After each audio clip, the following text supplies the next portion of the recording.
crois qu'il est temps de faire un résumé de la situation. Ma bécane est en panne à Dnipro, je suis coincé à Dnipro et je dois me rendre absolument à Zaporizhzhia. Par chance, mon pote Destroy a un concours de graffiti à Zaporizhzhia. Alors il me propose d'aller avec lui. Ce que j'accepte tout naturellement. Je me dis, putain, la journée est cool. Graffiti, plage et bière. Que demande le peuple? Alors on prend la route ensemble jusqu'à Zaporizhzhia. Что это? Спутник? Yeah, so like, no, that's good one. It's air and moon. Mais avant Zaporizhzhia, à peu près à mi-chemin, on se fait arrêter lors d'un checkpoint. Ils contrôlent notre identité, ils nous font sortir du véhicule et ils le prennent, lui, dans le bureau parce que moi je suis étranger et ils ne peuvent rien faire de moi. Quand il ressort du bureau, il m'annonce qu'il doit aller au TTSK. Je lui demande qu'est-ce que c'est le TTSK. Il me fait comprendre que c'est un bâtiment administratif militaire. De là, je m'imagine déjà qu'il doit aller à l'armée. Mais je connais pas sa situation personnelle, je ne connais rien de tout ça encore. Après 1 heure et demie, 2 militaires viennent nous chercher, on part jusqu'au TTSK.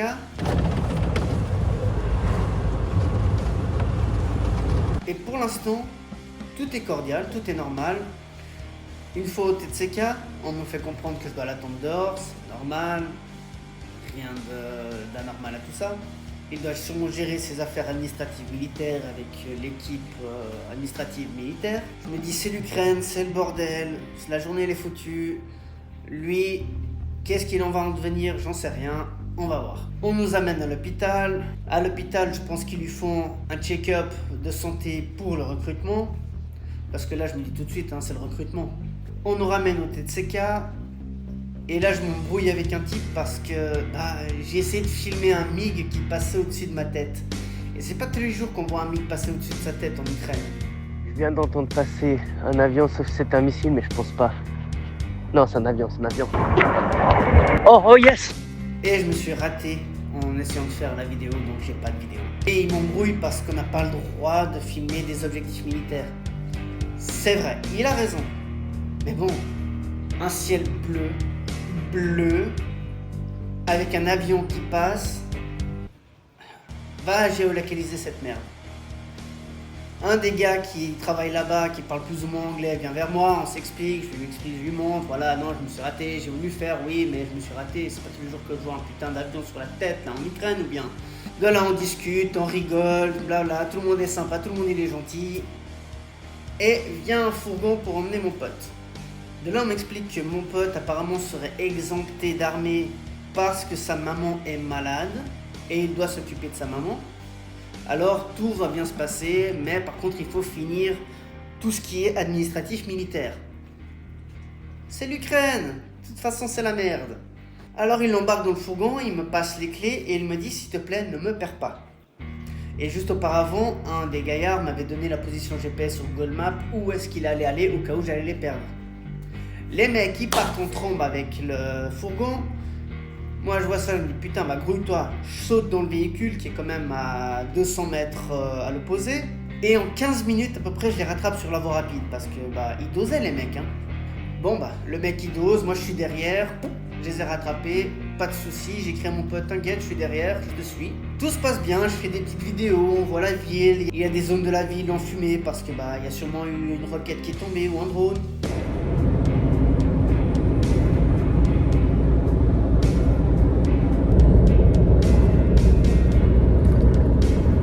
C'est l'Ukraine, c'est normal.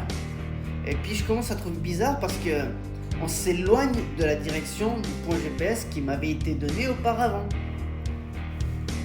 Bon, on est en Ukraine, ils sont chez eux, ils connaissent sûrement une route meilleure que celle du GPS. Parce que le GPS, putain.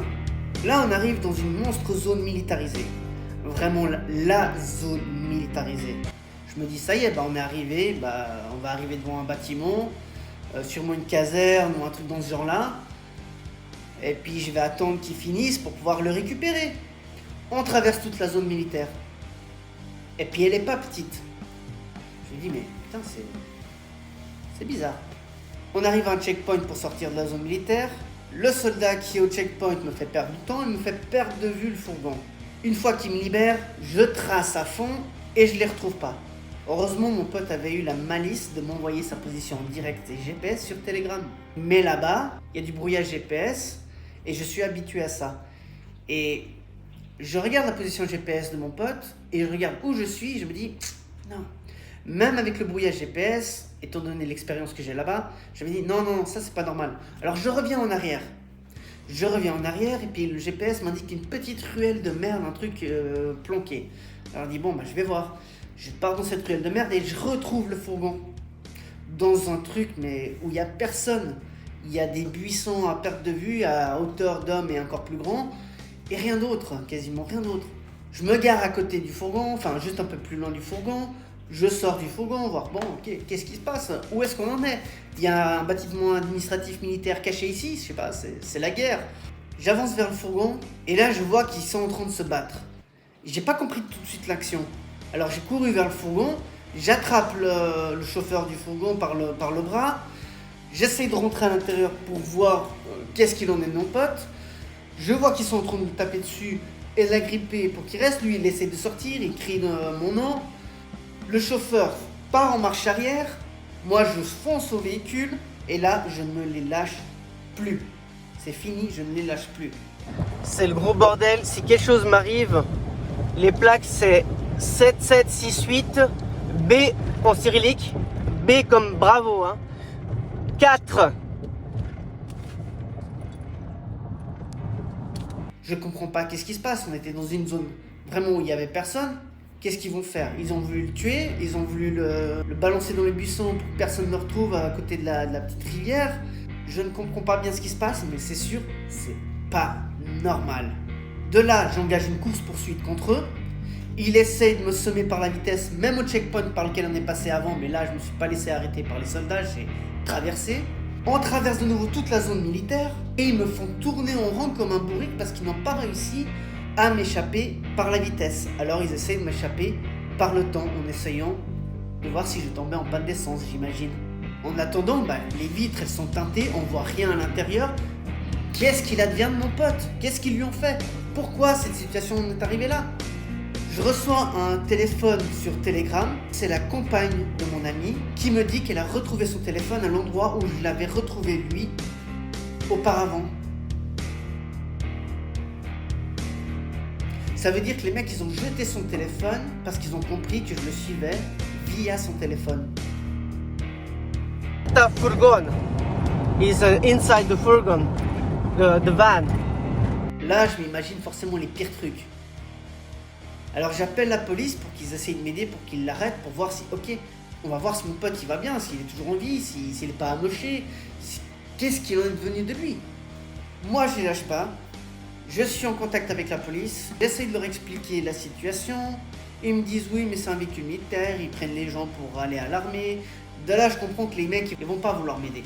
Alors je les feinte, je leur dis non, les mecs ils étaient armés, ils ont forcé le mec à rentrer, ils l'ont tabassé.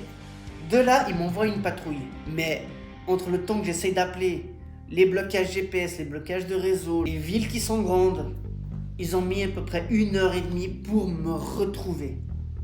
Il a dû se passer 2 heures entre l'appel et que les mecs soient derrière moi. Enfin, ils me rattrapent. On est revenu dans la zone militaire. Les policiers le dépassent, le forcent à s'arrêter. Je me mets à l'arrière.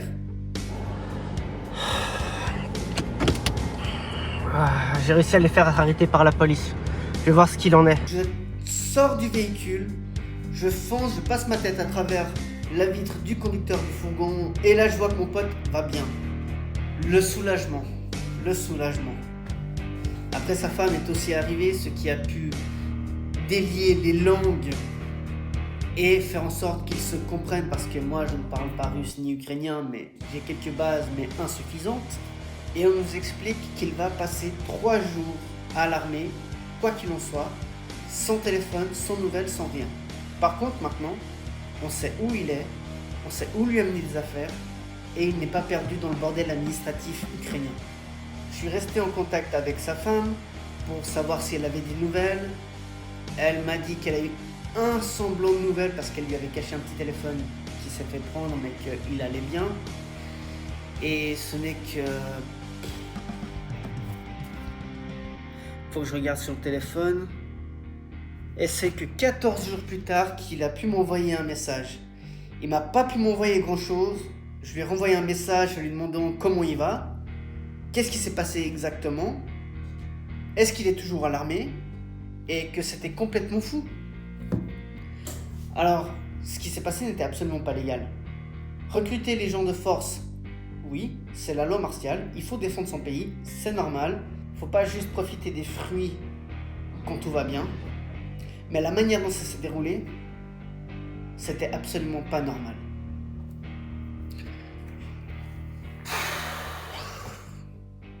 On va déjà en rester là pour le moment.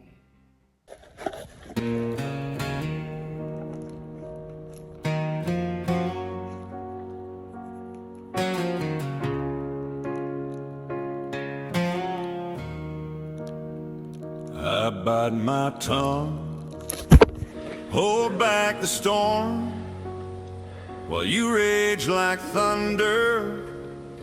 I stay warm, you fall apart. I patch the seams, you chase the night. I guard on, I'm your shoulder, your steady flame, but behind my smile, I'm not the same. I ain't made of stone, though I try to be. This weight I'm carrying is breaking me. I'm the strong one, always standing tall, but inside I'm begging for a softer fall. You lean on me like I'm made of steel, but I'm just a man who forgot how to feel.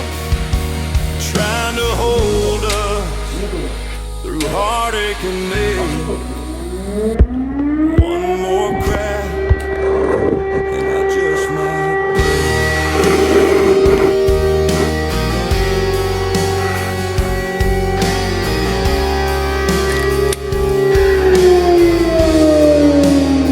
You don't see the toll it's taken each quiet night. My hands are shaking.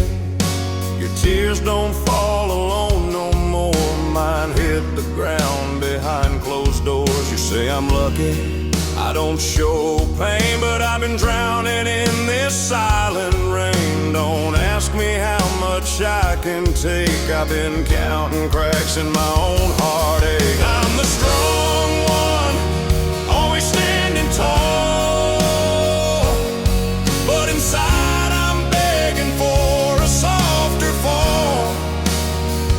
You lean on me like I'm made of steel, but I'm just a man who forgot how to feel. Trying to hold us through heartache and ache. One more crack, and I just might break. Love ain't meant to weigh this much. Shouldn't be one holding up the crutch. If we're gonna make it, you gotta see this strong man's breaking silently.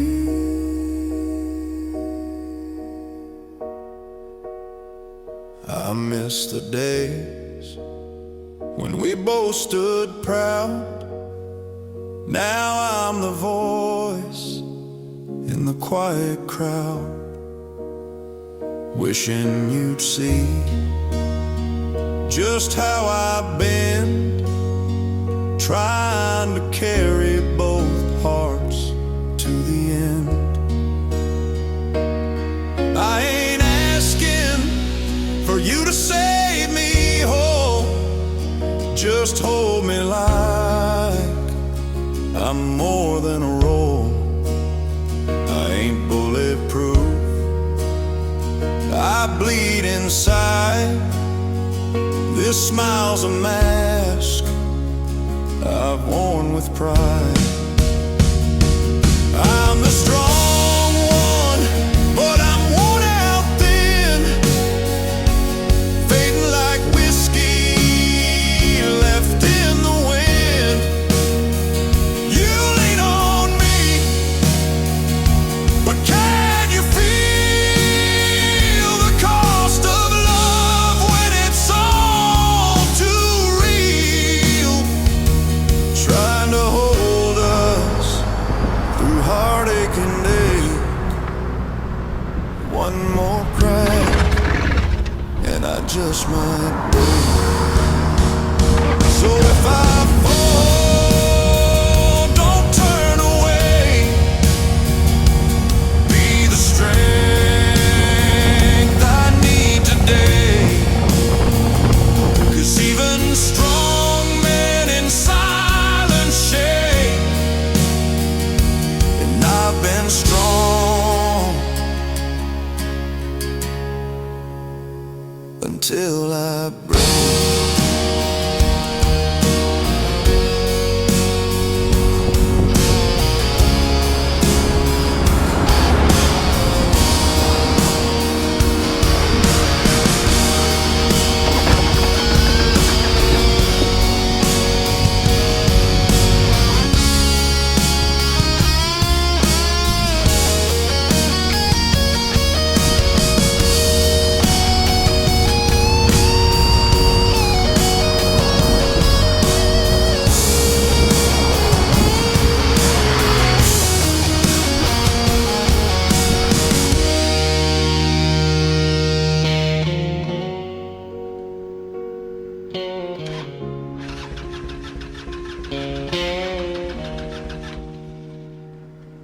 Да, тобі питання нахуй попалося. But by the way, if she do like this, okay, look.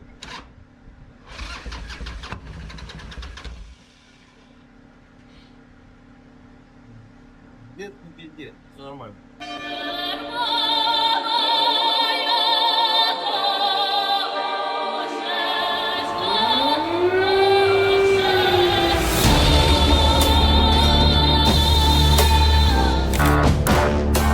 Специальной военной операции.